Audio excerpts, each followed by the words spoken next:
Naik ke atas nggak juga di meja berketua itu. Mending orang udah pernah sidang sama gue lupa gue telepon ini siapa ya? Dari mana gue tahu nomor telepon dia kan berarti. Kira gue ganti nomornya kagak pernah gue nomornya gambar Mercy itu mulu. Aduh, hening. Itu jarang sidang dia. Hening. Oh, hening ya? Jarang sidang. Kalau 3 tahun yang lalu tadi begitu dia datang.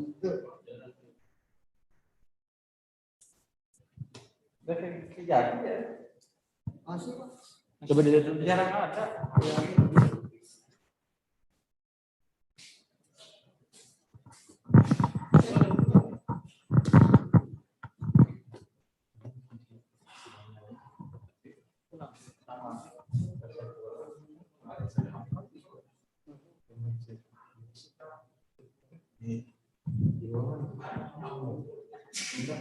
Asik ya sama.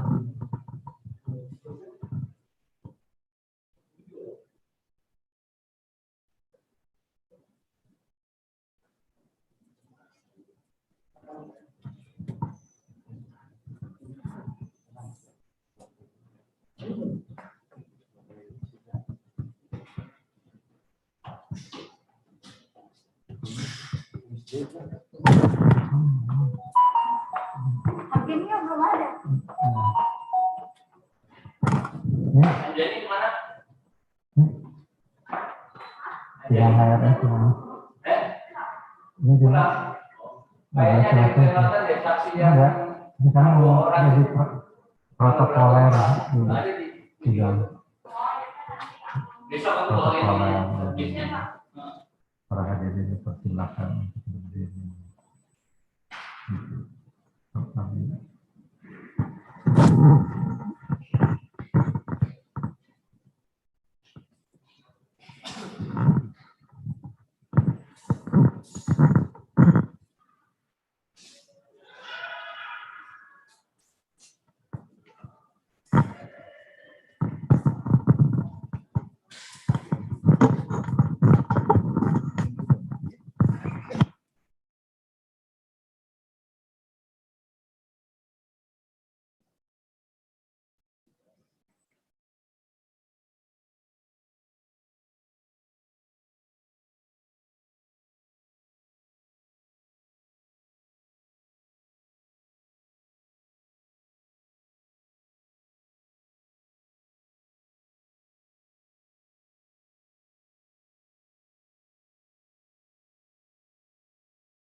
Perhatian untuk seluruhnya, para hadirin dipersilahkan untuk berdiri. Majelis Hakim akan memasuki ruang sidang.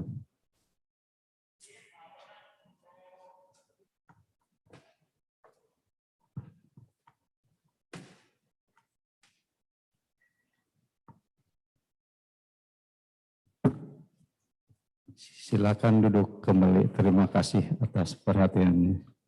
Baik ya, skor dicabut, sidang dibuka kembali ya. Sudah. Lanjutkan, silakan. Baik, Majelis Hakim, sebelum kami membacakan jawaban atas nota pembelaan terdakwa dan penasihat hukum dalam perkara Dr. Andi Tatat bin M. Azhar Toha, kami mohon izin apabila seandainya pihak penasihat hukum dan terdakwa kami dalam membacakan ini ada hal yang tidak perlu kami bacakan yang sama dengan karena perkara ini splitan dan datatannya sama, kami akan potong-potong nanti demi untuk waktu. Mohon izin apabila penasihat hukum ini kami akan bacakan tidak seutuhnya, tapi namun tetap terlampir dalam replik kami. Demikian Majelis Hakim permohonan kami. Baik. Setuju Yang Mulia. Sudah mendengar ya? Sependapat ya? Sependapat Yang Mulia. Ya, paling tidak supaya kita bisa akhiri sebelum maghrib ya. Baik, silakan. Terima kasih Majelis Hakim. Kejaksaan Negeri Jakarta Timur untuk Keadilan, jawaban atas nota pembelaan terdakwa dan penasihat hukum dalam perkara Dr. Andi Tatat bin Muhammad Azhar Toha, nomor register perkara PDM 014 garing Jakarta Timur, garing EQ 03 tahun 2021. Majelis Hakim yang mulia, para penasihat hukum dan terdakwa yang kami hormati, serta para hadirin yang kami muliakan. Untuk mempersingkat waktu, kata pengantar ini kami rasa tidak perlu kami ulangi lagi dalam pembacaan replik ini. Poin-poin keberatan dalam pledoi yang diajukan oleh terdakwa Dr. Andi Tatat bin Muhammad Azhar Toha pada intinya adalah sebagai berikut. 1. Jaksa penuntut umum salah dalam menyebutkan waktu saat terdakwa memberikan pernyataan selaku Direktur Utama Rumah Sakit Umi kepada media TV1 di Rumah Sakit Umi dan diunggah pada channel YouTube dengan mengatakan bahwa terdakwa memberikan pernyataan kepada TV1 pada pukul 13 WIB, tetapi faktanya terdakwa diwawancarai TV1 pada pukul 17 WIB. Tanggapan kami mengenai hal ini adalah berdasarkan berita acara pemeriksaan dan analisa laboratorium kriminalistik nomor lab 0187 garing FKM garing 2021 tanggal 18 Januari 2021 terhadap barang bukti elektronik dapat disimpulkan bahwa sebagaimana sama dengan replik dalam perkara yang terpisah. Berdasarkan tersebut, di atas sekiranya pun terjadi perbedaan waktu, tayang acara tersebut tidak akan menghilangkan materi atau konten pemberitaannya, sehingga tidak bisa menjadi alasan pembenar maupun alasan pemaaf atas perbuatan menyiarkan pemberitaan bohong yang dilakukan oleh terdakwa. Yang kedua, jaksa penuntut umum tidak dapat menghadirkan ahli digital forensik di persidangan untuk membuktikan keaslian video yang diunggah di channel https://youtube.com/watch.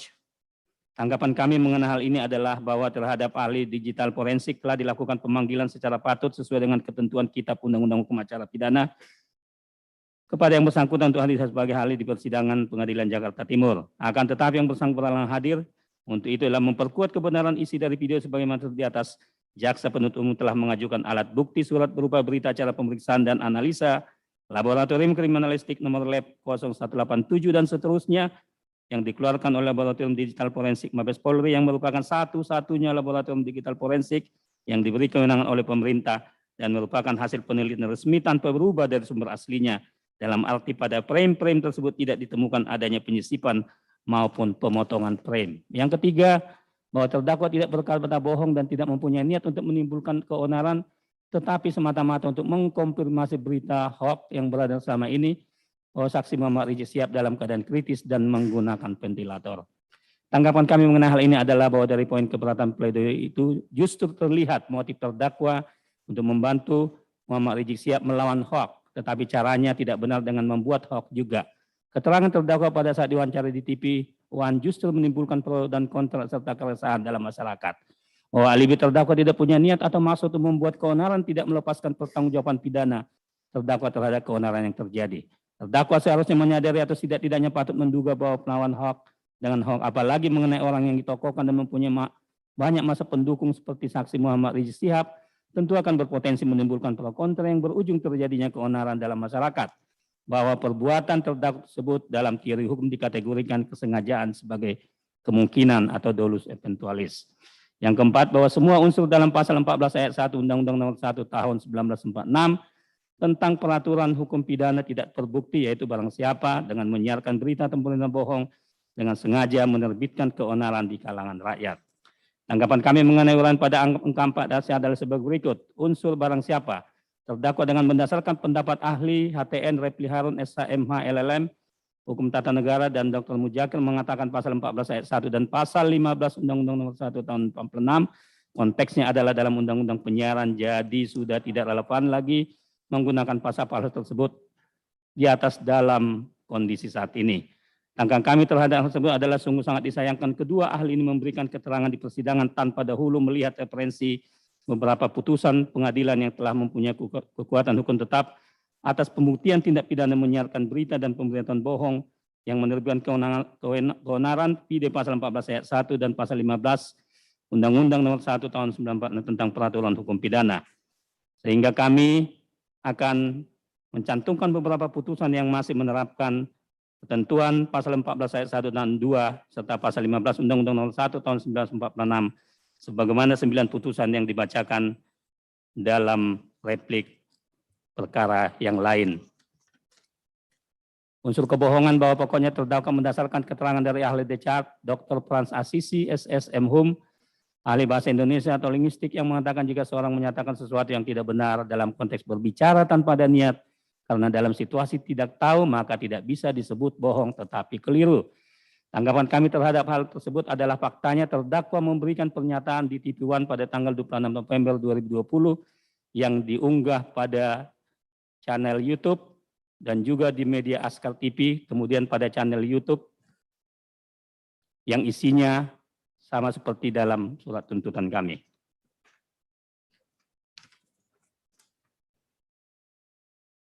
Ketiga, unsur keonaran. Terdakwa mengartikan keonaran hanya berdasarkan pendapat ahli ADCAT Dr. Frans Assisi, datang SSM Hum, ahli bahasa Indonesia dan linguistik yang menyatakan bahwa untuk menyatakan telah terjadi keonaran apabila telah ada gempar, keributan, dan kegaduhan. Tanggapan kami terhadap hal tersebut adalah bahwa pemikiran seperti di atas tidak salah, akan tetapi tidak lengkap karena kita tidak bisa hanya mengartikan pengertian kata dalam konteks unsur tindak pidana berdasarkan Kamus Besar Bahasa Indonesia KBBI, karena bahasa dalam undang-undang adalah bahasa hukum yang bukan bahasa umum yang sering digunakan untuk komunikasi masyarakat sehari-hari. Dengan demikian ada banyak penafsiran untuk memahami ketentuan undang-undang, yaitu penafsiran gramatikal, penafsiran autentik, penafsiran historis, sistematis atau dogmatis, penafsiran nasional, penafsiran teologis, penafsiran ekstensif, penafsiran restriktif, penafsiran analogis, penafsiran kontemporario atau suatu ingkaran, sebagaimana kami kutip dari buku pengantar ilmu hukum dan tata hukum Indonesia karangan Dr. Andus CST Kansil SA, penerbit PN Balai Pustaka Jakarta 1979, cetakan kedua dengan berbagai perubahan dan penambahan kata-kata. Menurut keterangan ahli bahasa yang dihadirkan oleh jaksa penuntut umum, ahli linguistik forensik, yaitu Profesor Dr. Andika Duta, ahli menerangkan, menyampaikan berita bohong dapat menimbulkan keresahan. Keresahan ini yang disebut sebagai keonaran. Maksud onar dalam Undang-Undang Nomor 1 1946 bukan gejala material tapi psikis, bukan gejala material dalam pengertian keributan terjadi. Ada bacok-bacokan, tapi sebetulnya itu gejala psikologis. Makanya didefinisikan onar itu resah. Selain itu ahli menilai keresahan sebagai bagian dari keonaran karena keonaran juga bisa timbul dari segi psikologis. Sehingga gejala kecemasan secara individual yang ditimbulkan atau resah merupakan bagian dari onar. Sehingga yang dimaksud menerbitkan keonaran dalam perkara ini adalah dengan beredarnya video terdakwa di kalangan masyarakat yang dapat diakses bagi siapa saja yang menimbulkan pertentangan terhadap tayangan video tersebut karena menimbulkan pro dan kontra yang berujung keonaran. Video-video tersebut adalah sebagai berikut, yaitu video dari terdakwa Dr. Andi Tatat pada tanggal 26 November 2020 selaku Direktur Utama Rumah Sakit Umi memberikan pernyataan kepada TV One dan yang juga diupload di media Askar TV sebagaimana isi di dalam replik kami yang lain. Kedua, bahwa pernyataan terdakwa pada tipuan tanggal 26 November 2000 tersebut di atas yang mengatakan Muhammad Rijib bin Hussein Syihab dari hasil screening di tim kami alhamdulillah tidak mengarah ke COVID-19 adalah sesuatu yang tidak benar karena faktanya sejak hari Selasa siang tanggal 24 November 2020 terdakwa sudah tahu bahwa saksi Muhammad Rijib Syihab akan masuk ke Rumah Sakit Umi untuk dirawat karena terpapar COVID-19 berdasarkan komunikasi antara terdakwa dengan saksi Dr. Hadiki Habib dari Mercy yang ikut mengantar Muhammad Rizik Syihab untuk dirawat di Rumah Sakit Umi.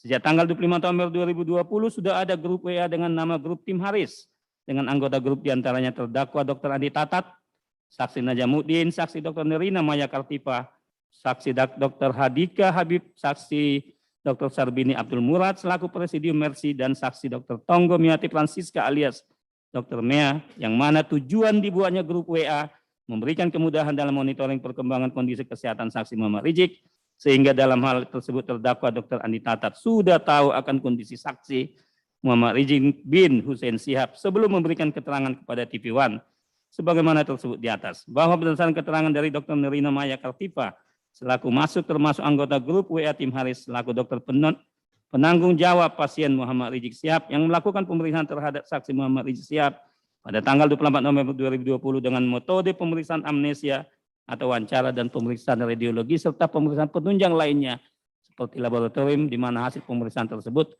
saksi Muhammad Rizik Syihab diagnosa mengidap penyakit pneumonia COVID-19 konfirm dalam kurung infeksi paru karena COVID-19.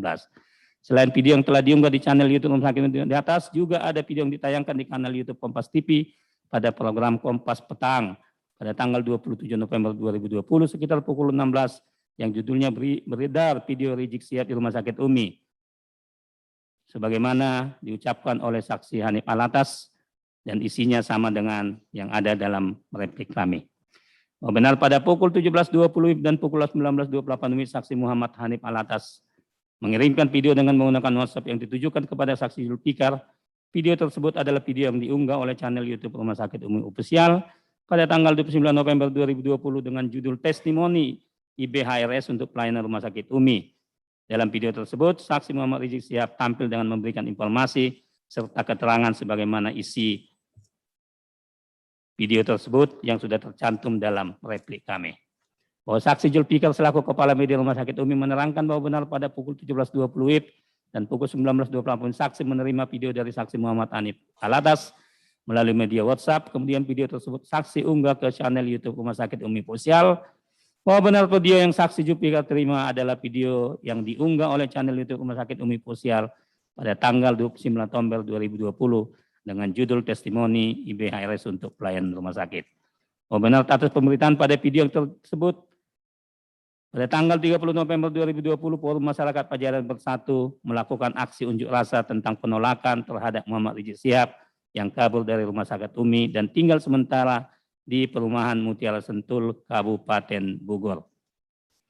Bahwa saksi Erdiansyah yang menjelaskan akibat pemberitaan bohong atau berita yang tidak benar tentang kondisi kesehatan saksi Muhammad Rizik Syihab, apakah positif COVID-19 atau tidak, menyebabkan kegaduhan karena ada keresahan di tengah masyarakat, khususnya masyarakat di wilayah tempat saksi tinggal, yaitu di daerah Babakat Pendiri, Kelurahan Baranang Siang, Kecamatan Bogor Timur, timbul rasa curiga pada pengajian Habib di Empang yang dikhawatirkan menularkan virus COVID-19 karena sering berkumpul untuk melakukan pengajian.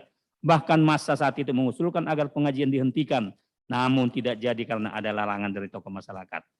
Bahwa berdasarkan pengakuan saksi Muhammad Rizik Syihab di persidangan dan keterangan saksi Hanif Alatas yang membenarkan bahwa saksi Muhammad Hanif Alatas atas pengetahuan saksi Muhammad Rizik bin Hussein Syihab sengaja membuat, merekam dan mengirimkan video-video yang mengabarkan bahwa saksi Muhammad Rizik Syihab dalam kondisi baik-baik saja, padahal faktanya dalam kondisi sakit dan terpapar COVID-19. Untuk mengcounter berita-berita bohong di media sosial yang banyak beredar menurut keterangan saksi Hanif Alatas, tetapi faktanya setelah video tersebut dibuat bahkan berdasarkan pengakuan saksi Muhammad Rizik Syihab dan saksi Hanif Alatas di depan persidangan ini, justru makin banyak video-video hoax yang beredar mengenai kondisi kesehatan yang simpang siur beredar di media sosial sehingga terjadi demonstrasi yang dilakukan FMPB, ratusan karangan bunga yang dikirim ke Rumah Sakit Umi oleh masyarakat yang pro dan kontra. Pernyataan sikap BEM se-Bogor terkait intervensi Wali Kota Bogor, adanya keresahan di tengah masyarakat, khususnya masyarakat di Babakan Pendiri, Kelurahan Baranang Siang, Kecamatan Bogor Timur, timbul rasa curiga kepada pengajian Habib Empang yang dikhawatirkan menularkan COVID-19. Karena sering berkumpul melakukan pengajian, ini jelas menunjukkan telah terjadi keresahan dan kegaduhan sehingga menimbulkan keonaran di masyarakat. Bahwa apabila dikaitkan dengan teori kesengajaan dalam hukum pidana, maka perbuatan terdakwa Dr. Andi Tatat yang memberikan pernyataan pada TV One tanggal 26 November 2020 tersebut di atas, yang mengatakan saksi Muhammad Rizik bin Hussein Shihab dari hasil screening di tim kami, alhamdulillah tidak mengarah ke COVID-19. Padahal kondisinya tidak demikian. Perbuatan saksi Muhammad Rizik Shihab yang mengizinkan saksi Hani Alatas untuk membuat, merekam, serta mengirimkan video sebagaimana telah kami uraikan sebelumnya di atas, yang mengabarkan bahwa saksi Muhammad Rizik bin Hussein Shihab dalam kondisi baik-baik saja, padahal faktanya dalam kondisi dan menjadi penderita COVID-19 di Rumah Sakit UMI, adalah termasuk dalam teori sengaja dengan kemungkinan atau dolus eventualis, yaitu seseorang melakukan suatu perbuatan dengan maksud untuk menimbulkan suatu akibat tertentu, akan tetapi orang itu menyadari untuk mencapai tujuan tertentu itu mungkin akan menimbulkan akibat lain yang juga dilarang dan diancam dengan hukuman.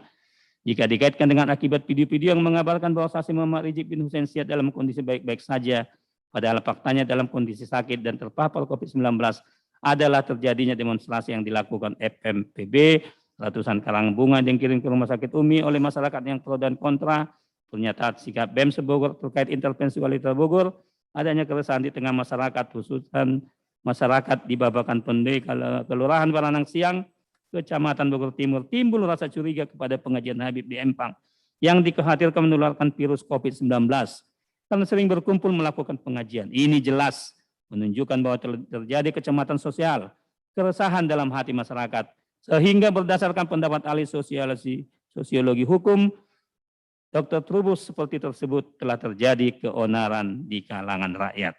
Mohon izin dibacakan.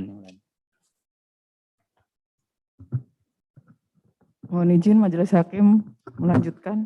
Ya, silakan. A. Unsur 4, unsur mereka yang melakukan, yang menyuruh melakukan, dan yang turut serta melakukan perbuatan FED pasal 55 ayat 1 ke 1 KUH pidana. Jaksa penuntut umum tidak bisa menjabarkan hubungan dan peran masing-masing terdakwa dengan terdakwa lainnya, yaitu antara terdakwa Dr. Andi Tatat, saksi Muhammad Rizik, dan saksi Hanif pada video saksi Muhammad Rizik, dan saksi Hanif Alatas. Mengenai hal tersebut dapat kami tanggapi sebagai berikut. Bahwa dalam pasal 55 ayat 1 ke 1 KUHP yang berbunyi, dipidana sebagai pembuat, deder, suatu perbuatan pidana, yaitu mereka yang melakukan, yang menyuruh lakukan, dan turut serta melakukan.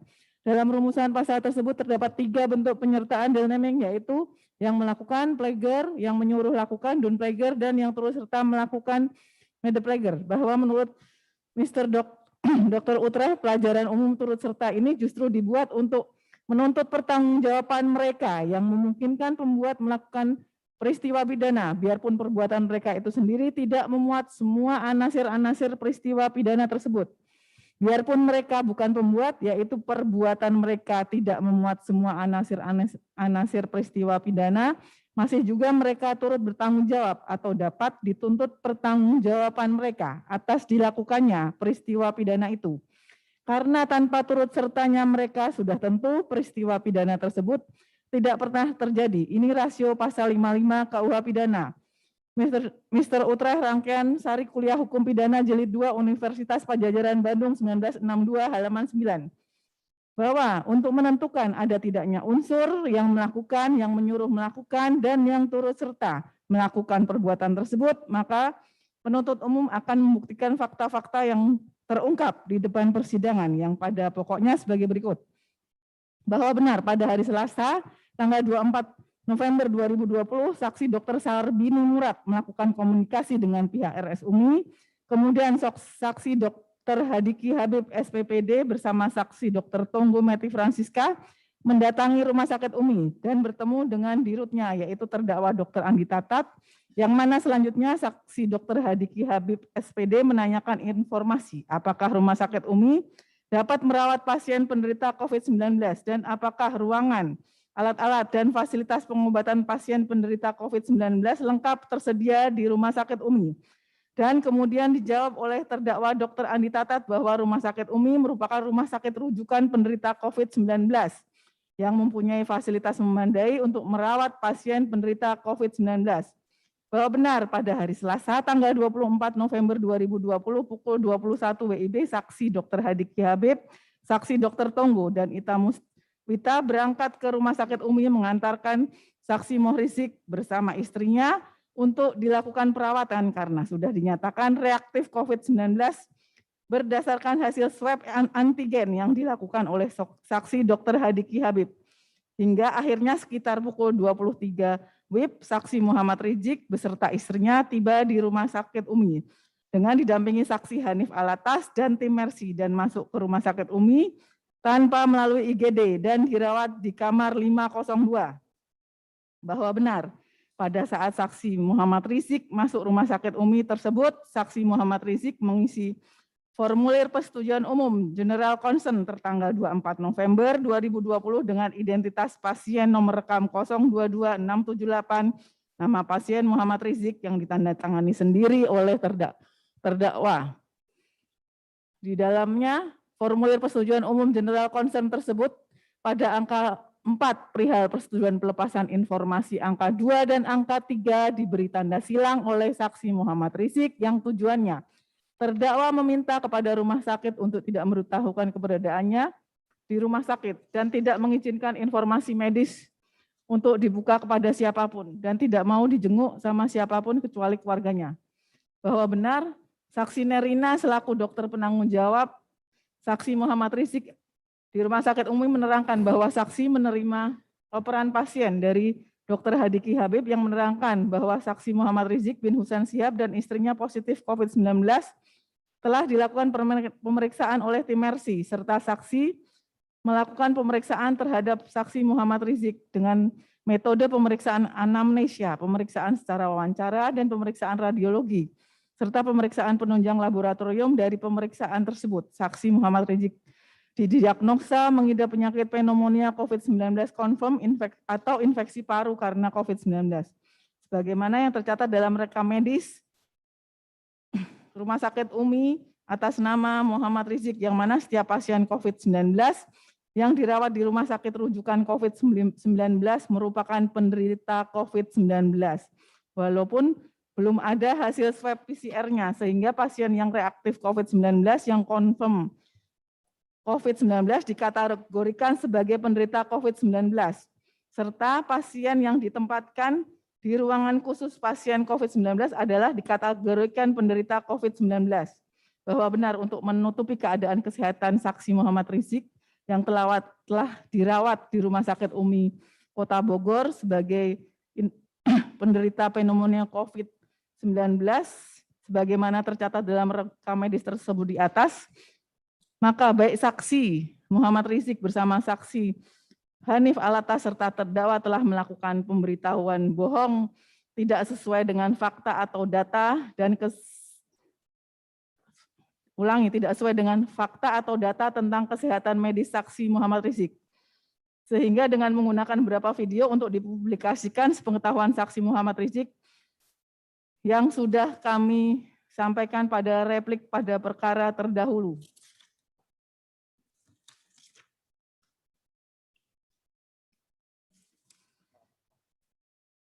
Keberatan yang diajukan oleh tim penasihat hukum terdakwa Dr. Andi Tatat bin Asar Toha pada pokoknya jaksa penuntut umum menyimpulkan sebagai berikut. Tindakan jaksa mempidanakan terdakwa apalagi dengan ancaman pidana yang berat adalah menunjukkan suatu sifat yang zalim.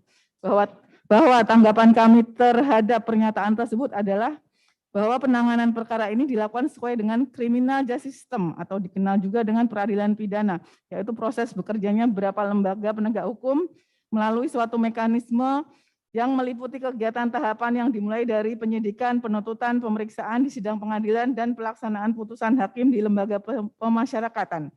Dengan demikian, sesuai criminal justice system, fungsi kejaksaan adalah selaku penuntut umum yang menerima dan meneliti berkas dari penyidik sesuai yang diperoleh dari proses penyidikan. Penyidik menentukan pasal apa yang dikenakan kepada tersangka. Jaksa meneliti terkait dengan perbuatan pidana yang disangkakan oleh penyidik dalam proses penyidikan, bahwa penanganan perkara ini penerapan pasal 14 ayat 1 Undang-Undang Nomor 1 Tahun 1946 adalah sudah tepat karena dilakukan terdakwa adalah menyiarkan pemberitahuan bohong yang menimbulkan keonaran, bukan pelanggaran prokes atau kejahatan kekarantinaan kesehatan sebagaimana yang diatur dalam Undang-Undang Nomor 6 Tahun 2018 tentang kekarantinaan kesehatan.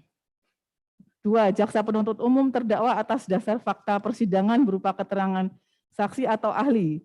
Namun demikian, fakta yang menjadi dasar penuntutan bukanlah fakta yang diperoleh dari persidangan, akan tapi fakta yang diperoleh dari BAP, bahwa tanggapan kami terhadap pernyataan tersebut adalah bahwa pernyataan ini sangat menyesatkan karena penuntut umum maupun majelis hakim dalam pemeriksaan saksi dan ahli dalam persidangan selalu menanyakan kepada saksi maupun ahli mengenai apakah saksi atau ahli masih pada keterangannya yang diberikan pada saat proses penyidikan, dan selalu dijawab oleh saksi dan ahli tetap pada keterangan yang diberikan dalam BAP.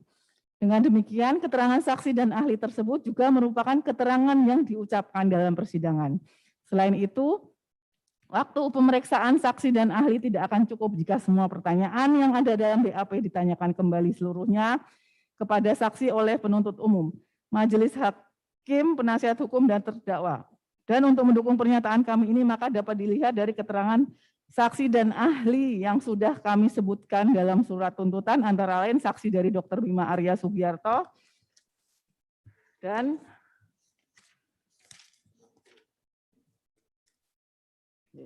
sampai dengan halaman 90.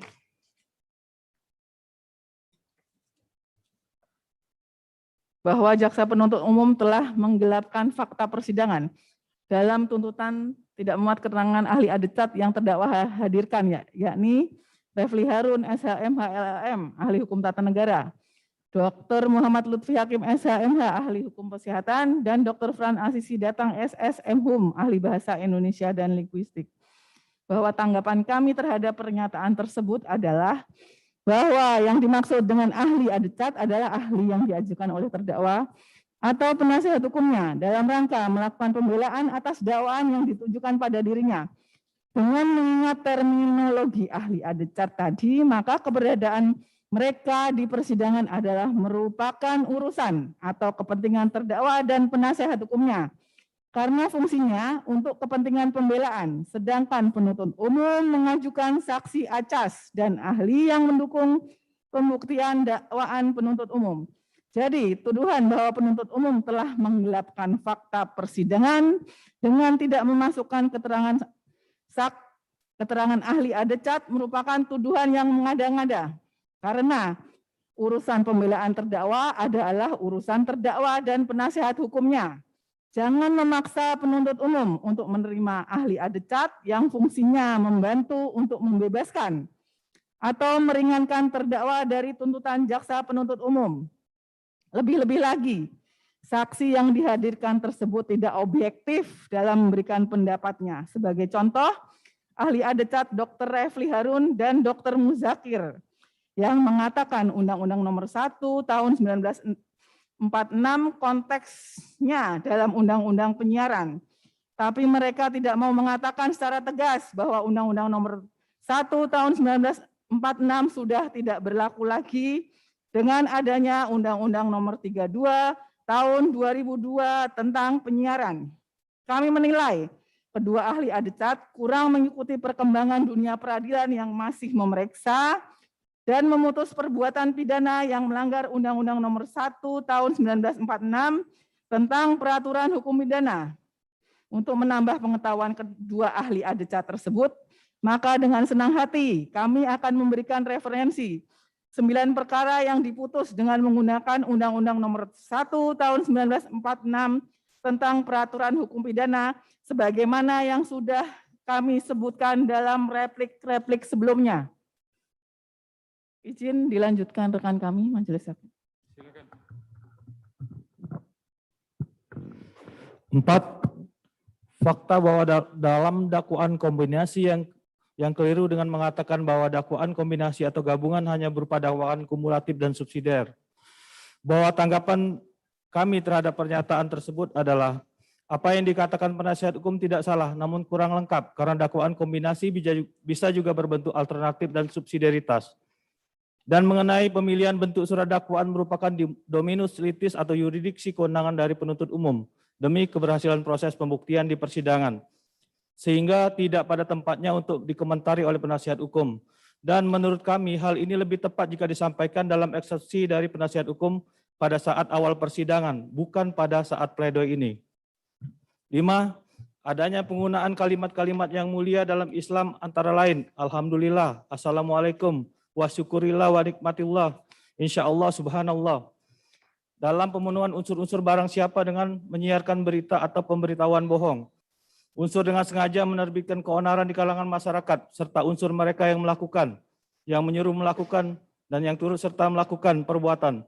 Sebagaimana dimaksud dalam pasal 14 ayat 1 Undang-Undang RI nomor 1 tahun 1946 tentang peraturan hukum pidana, Jungto pasal 55 ayat 1 ke 1 KUHP.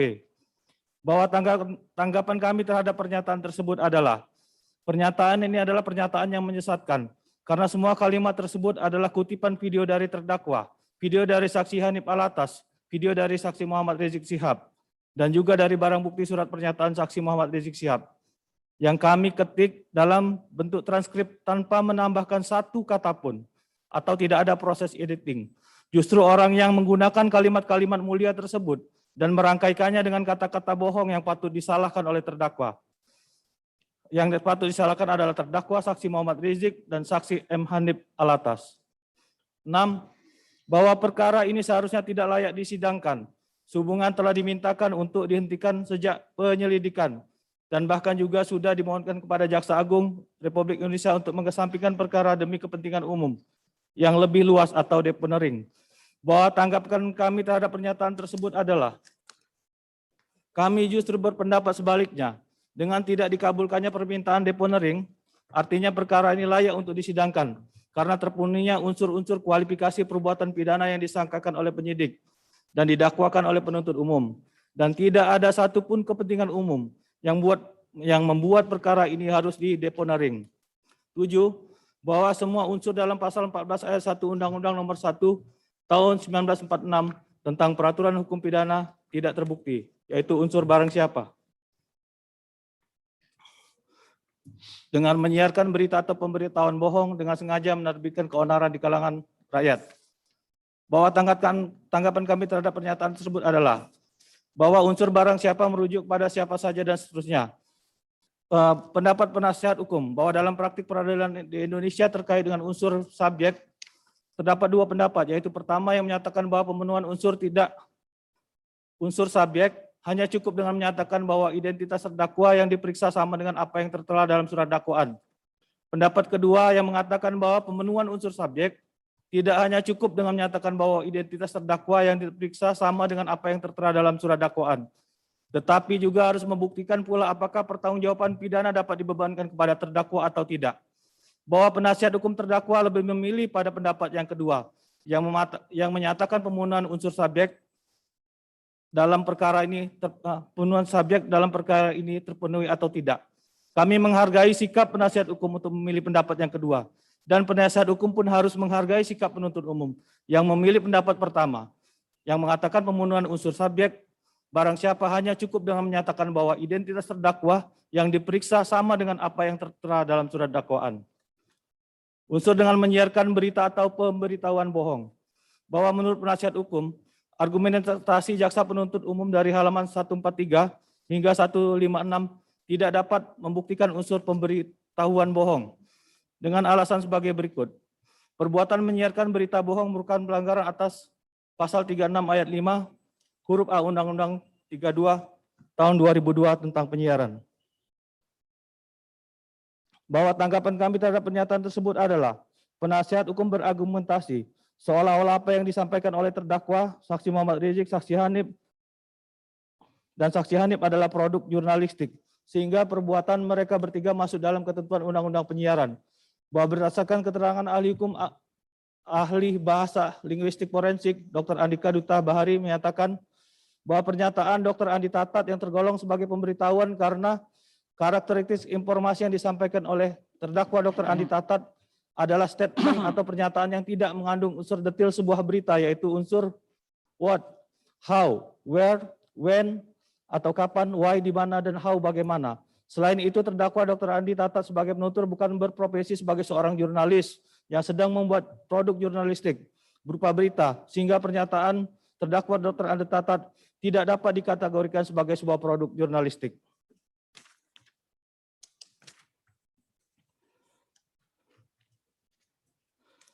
2. Penasehat hukum terdakwa dengan mendasarkan pendapat ahli Adechat Refli Harun dan Muzakir mengatakan pasal 14 ayat 1 dan pasal 15 Undang-Undang Nomor 1 Tahun 1946 konteksnya adalah dalam Undang-Undang Penyiaran, jadi sudah tidak relevan lagi menggunakan pasal-pasal tersebut di atas dalam kondisi saat ini. Tanggapan kami mengenai pernyataan ini adalah, sungguh sangat disayangkan kedua ahli ini yang memberikan keterangan di persidangan tanpa terlebih dahulu melihat referensi dari beberapa putusan pengadilan yang telah mempunyai kekuatan hukum tetap atas pembuktian tindak pidana menyiarkan berita atau pemberitahuan bohong, menerbitkan keonaran, vide pasal 14 ayat 1 dan 14 pasal 15 Undang-Undang Nomor 1 Tahun 1946 tentang peraturan hukum pidana. Seperti yang sudah kami sebut di atas, bahwa dalam Undang-Undang 32 Tahun 2002 tentang penyiaran, khususnya pada bab ketentuan peralihan, tidak ada ketentuan sedikit pun yang menyatakan bahwa pasal 14 dan pasal 15 Undang-Undang RI Nomor 1 Tahun 1946 tidak berlaku lagi dengan berlakunya Undang-Undang Penyiaran tersebut. Berikut ini agar terdakwa dan penasihat hukumnya dapat bertambah pengetahuannya. Dengan ini kami cantumkan beberapa putusan pengadilan yang membuktikan bahwa pasal-pasal tersebut masih tetap berlaku dan diterapkan, yaitu sebagai berikut, sebagaimana telah kami sebutkan tadi. 3. Hasil swab antigen Muhammad Rizik Syihab tidak diberitahukan kepada terdakwa oleh Dr. Hadiki Habib, akan tetapi kepada dokter yang merawat saksi Muhammad Rizik, yaitu Dr. Nerina. Maka dengan demikian pada saat terdakwa memberikan informasi ke TV1, terdakwa tidak mengetahui kondisi kesehatan saksi Muhammad Rizik. Bahwa tanggapan kami terhadap pernyataan tersebut adalah bahwa mengenai hal ini terdakwa sudah sejak hari Selasa tanggal 24 November 2020. Skors dulu ya untuk mendengar azan ya. Oh, iya. Atau ini mau diskors untuk sholat maghrib atau dilanjut? Misalnya masih sedikit, dilanjutkan saja. Skors saja ya? Dilanjut saja yang mulia. Ya skors dulu azan ya?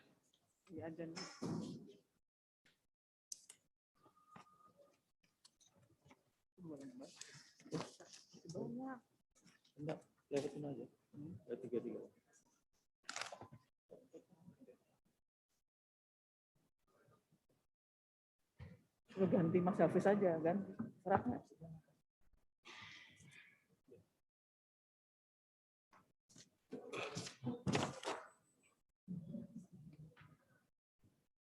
Bisa yang dia bukan humas itu.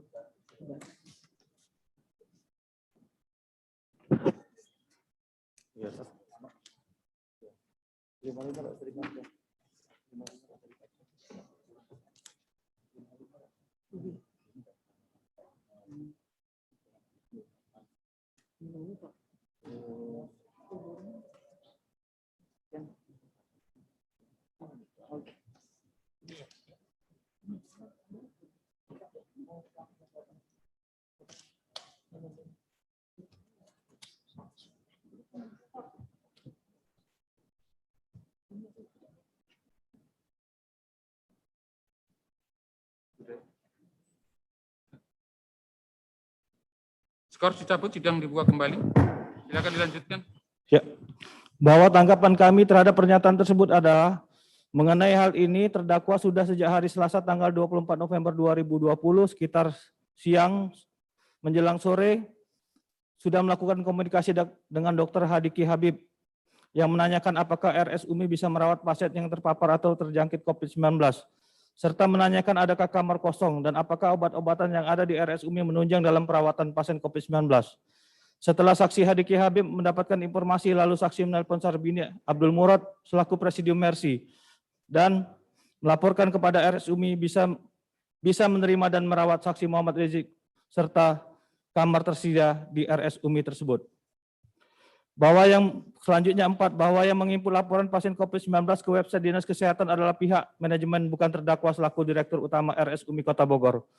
Bahwa tanggapan kami terhadap pernyataan tersebut adalah bahwa terlepas dari siapa petugas yang menginput data pasien COVID-19 ke Kementerian Kesehatan melalui aplikasi RS Online dan ke Dinas Kesehatan Bogor melalui HTTP pemantauan COVID-19 RS, namun tanggung jawab untuk pelaporan tersebut ada pada Rumah Sakit Umi yang diwakili oleh terdakwa selaku Direktur Utamanya. Nomor 5, bahwa grup WA Haris dibuat dengan rangka pengobatan terkait perkembangan penanganan pasien, bukan mengurusi positif atau negatif. Bahwa tanggapan kami terhadap pernyataan tersebut adalah bahwa sejak tanggal 25 November 2020 sudah ada grup WA dengan nama grup tim Haris dengan anggota grup diantaranya terdakwa, Saksi Najamuddin, Dr. Nerina, dan seterusnya. Tujuan dibuatnya grup WA memberikan kemudahan dalam memonitor kondisi kesehatan saksi Muhammad Rizik. Sehingga dalam hal tersebut terdakwa Dr. Andi Tatat sudah tahu akan kondisi saksi Muhammad Rizik sebelum memberikan keterangan kepada TV One sebagaimana tersebut di atas. Bahwa soal positif atau negatif COVID-19 justru itu masalah yang paling krusial dalam penanganan COVID-19 karena berkaitan dengan perkembangan penanganan pasien. 6. Saksi Muhammad Rizik dirawat di kamar suite lantai 5 bukan merupakan kamar khusus COVID-19. Tanggapan kami terhadap pernyataan tersebut adalah bahwa faktanya berdasarkan keputusan Wali Kota Bogor nomor 900 dan seterusnya tentang penetapan rumah sakit yang melayani pasien COVID-19, RS Umi adalah rumah sakit rujukan penanganan COVID-19. Masalah pembagian ruangan untuk pasien COVID-19 di RS Umi adalah urusan manajemen dan operasional dari RS Umi. Mau ditempatkan di ruang atau kamar yang berada di lantai 1 atau di lantai 2 atau di lantai 5 atau di lantai manapun bukan suatu yang penting untuk dijadikan bahan perdebatan. 7. Terdakwa tidak pernah mengambil tupoksi bagian humas karena faktanya saksi Zulfikar telah bertindak sendiri atas perintah terdakwa dalam memberikan informasi mengenai kondisi Muhammad Rizik bin Hussein Shihab. Tanggapan kami mengenai hal ini, penasihat hukum telah memelintir fakta yang ada. Karena yang kami maksud terdakwa mengambil tupoksi bagian humas RS Umi adalah pada saat terdakwa memberikan keterangan pada TV One pada tanggal 26 November 2020. Bukan pada video yang dibuat oleh saksi Hanif Alatas yang diunggah Zulfikar di channel YouTube dan RS Umi Official. 4. Penasihat hukum mengatakan bahwa rahasia kedokteran hanya dapat dibuka untuk kepentingan pasien atas izin pasien rumah sakit. Tanggapan kami terhadap hal ini adalah bahwa berdasarkan pasal 57 ayat 2 Undang-Undang 36 tahun 2009 tentang kesehatan, hak seorang atas kesehatan dirinya dapat dilepas dalam 5 hal: perintah undang-undang, perintah pengadilan, izin yang bersangkutan, kepentingan masyarakat, dan kepentingan orang tersebut. Selanjutnya, dalam pasal 9 ayat 1 Peraturan Menteri Kesehatan nomor 36 tahun 2012 menyebutkan pembukaan rahasia kedokteran berdasarkan ketentuan peraturan perundang-undangan sebagaimana dimaksud dalam pasal 5 dilakukan tanpa persetujuan pasien dalam rangka kepentingan penegakan etik, disiplin, serta kepentingan umum. Kepentingan umum dimaknai sebagai kepentingan banyak orang yang mengalahkan kepentingan perseorangan. Dalam kaitan COVID-19, kepentingan umumnya adalah meminimalisir eskalasi penularan, melokalisir orang-orang yang terpapar infeksi, khususnya mereka yang tidak bergejala, memberikan pengobatan pada orang-orang yang terinfeksi dengan gejala, dan memperluas upaya testing, tracking agar bisa mengetahui segera orang yang tertular. Wow, dengan kondisi seperti itu, maka terpenuhi alasan untuk membuka rahasia kedokteran tersebut. Selanjutnya apa yang disampaikan penasihat hukum yang mempunyai akses ke rumah sakit adalah Dinas Kesehatan bukan Satgas COVID-19. Pernyataan yang tidak benar karena berdasarkan keputusan Presiden dan seterusnya yang intinya dapat kami katakan bahwa di Satgas COVID terdapat bidang penanganan kesehatan yang unsur utamanya adalah dari Dinas Kesehatan sendiri. Selanjutnya akan diteruskan.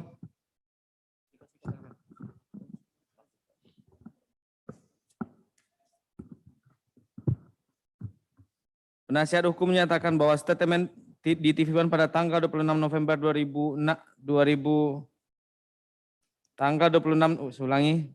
November 2020 tidak salah. Reaktif COVID bukanlah terkonfirmasi COVID-19. Bahwa tanggapan kami terhadap pernyataan tersebut adalah pernyataan kepada TV One tanggal 26 November 2020 tersebut yang mengatakan Mohrizik dalam keadaan alhamdulillah tidak mengarah COVID-19 adalah sesuatu yang tidak benar karena faktanya sejak hari Selasa tanggal 24 November 2020 terdakwa sudah tahu bahwa Mohrizik Shihab akan masuk ke rumah sakit Umi untuk dirawat karena tes swab antigennya reaktif COVID-19. Berdasarkan komunikasi antara terdakwa dengan Dr. Hadiki Habib dari Mercy yang ikut mengantar Mohrizik siap untuk dirawat di rumah sakit. Berdasarkan hasil pemeriksaan tanggal 24 November 2020 terhadap Moh Rizik bin Husain Syihab dengan metode pemeriksaan anamnesa, didiagnosa mengidap sakit pneumonia COVID-19 confirm. Dengan fakta ini tidak benar pernyataan terdakwa kepada TV One tanggal 26 November 2020 bahwa saksi Muhammad Rizik tidak mengarah ke COVID-19. 2. Penasihat hukum keberatan dengan surat tuntutan jaksa penuntut umum yang menyatakan bahwa pasien yang dirawat di rumah sakit rujukan COVID-19 merupakan penderita COVID-19 walaupun belum ada hasil swab PCR-nya. Bahwa tanggapan kami terhadap pernyataan tersebut adalah bahwa penasihat hukum telah memanipulasi fakta persidangan karena kalimat tersebut di atas bukan berasal dari penuntut umum, tapi merupakan keterangan ahli hukum kesehatan Dr. Nasir yang diucapkan saat persidangan yang mengatakan setiap pasien COVID-19 yang dirawat di rumah sakit rujukan COVID-19 merupakan penderita COVID-19 terlepas hasil swab PCR-nya sudah keluar atau belum. 3. Bahwa penasihat hukum mengatakan terdakwa tidak mempunyai unsur kesengajaan untuk menimbulkan keonaran di kalangan rakyat. Bahwa tanggapan kami terhadap pernyataan tersebut adalah bahwa mengenai pernyataan penasihat hukum ini dapat kami sampaikan bahwa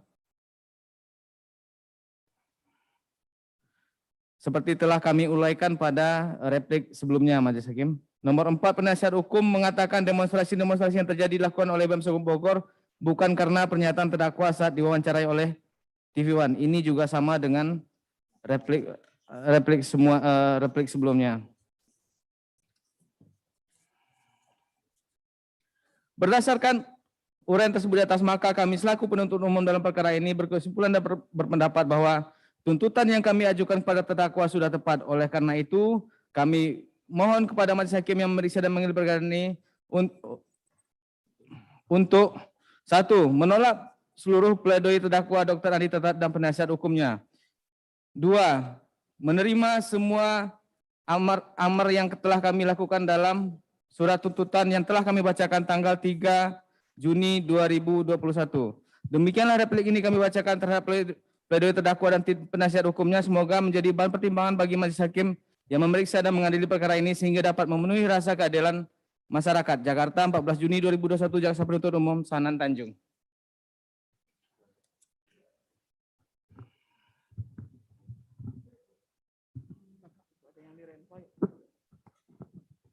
Majelis Hakim, demikian pembacaan replik kami, namun dalam replik ini ada beberapa kata yang kami rempoa. Itu menjadi kesatuan perbaikan dari kami yang tidak terlalu mempengaruhi dari replik kami. Demikian Majelis Hakim.